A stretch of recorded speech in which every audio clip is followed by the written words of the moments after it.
ಅರಕಲಗೂಡು ತಾಲೂಕಿನ ರಾಮನಾಥಪುರದ ಐಬಿ ಸರ್ಕಲ್ನಲ್ಲಿ ಇಬ್ಬರು ಅಪರಿಚಿತ ವ್ಯಕ್ತಿಗಳು ಯುವಕರಿಗೆ ಗಾಂಜಾ ಇದೆ ತೆಗೆದುಕೊಳ್ಳಿ ಎಂದು ಕೇಳ್ತಿರೋ ಬಗ್ಗೆ ಮಾಹಿತಿ ಬಂದ ಕೂಡಲೇ ಖಚಿತ ಮಾಹಿತಿ ಮೇರೆಗೆ ಕೊಣನೂರು ಪೊಲೀಸ್ ಪಿಎಸ್ಐ ಗಿರೀಶ್ ರವರು ಅಭಿಷೇಕ್ ಮತ್ತು ಇತರರ ತಂಡ ರಚಿಸಿ ದಾಳಿ ಮಾಡಿದಾಗ 10 ಕೆಜಿಗೂ ಹೆಚ್ಚು ಗಾಂಜಾವನ್ನ ವಶಪಡಿಸಿಕೊಂಡಿದ್ದು, ಆರೋಪಿಗಳು ಒಡಿಶಾ ಮೂಲದ ಸಮೀರ್ ಪ್ರಧಾನ್ 47 ವರ್ಷದ ಗೀತಾ ಪ್ರಧಾನ್ ಎಂಬ ಮಹಿಳೆಯನ್ನ ವಶಕ್ಕೆ ಪಡೆದು ವಿಚಾರಣೆಗೆ ಒಳಪಡಿಸಿದ್ದಾರೆ.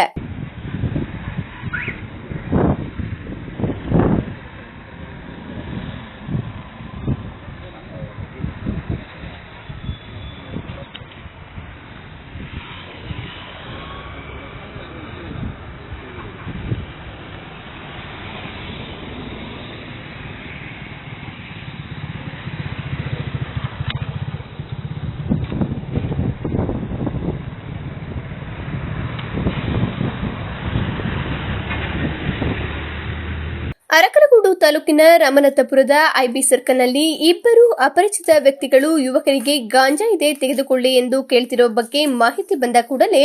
ಖಚಿತ ಮಾಹಿತಿ ಮೇರೆಗೆ ಕೊಣನೂರು ಪೊಲೀಸ್ ಪಿಎಸ್ಐ ಗಿರೀಶ್ ರವರು ಅಭಿಷೇಕ್ ಮತ್ತು ಇತರರ ತಂಡ ರಚಿಸಿ ದಾಳಿ ಮಾಡಿದಾಗ 10 ಕೆಜಿಗೂ ಹೆಚ್ಚು ಗಾಂಜಾವನ್ನ ವಶಪಡಿಸಿಕೊಂಡಿದ್ದು, ಆರೋಪಿಗಳು ಒಡಿಶಾ ಮೂಲದ ಸಮೀರ್ ಪ್ರಧಾನ್ 47 ವರ್ಷದ ಗೀತಾ ಪ್ರಧಾನ್ ಎಂಬ ಮಹಿಳೆಯನ್ನ ವಶಕ್ಕೆ ಪಡೆದು ವಿಚಾರಣೆಗೆ ಒಳಪಡಿಸಿದ್ದಾರೆ.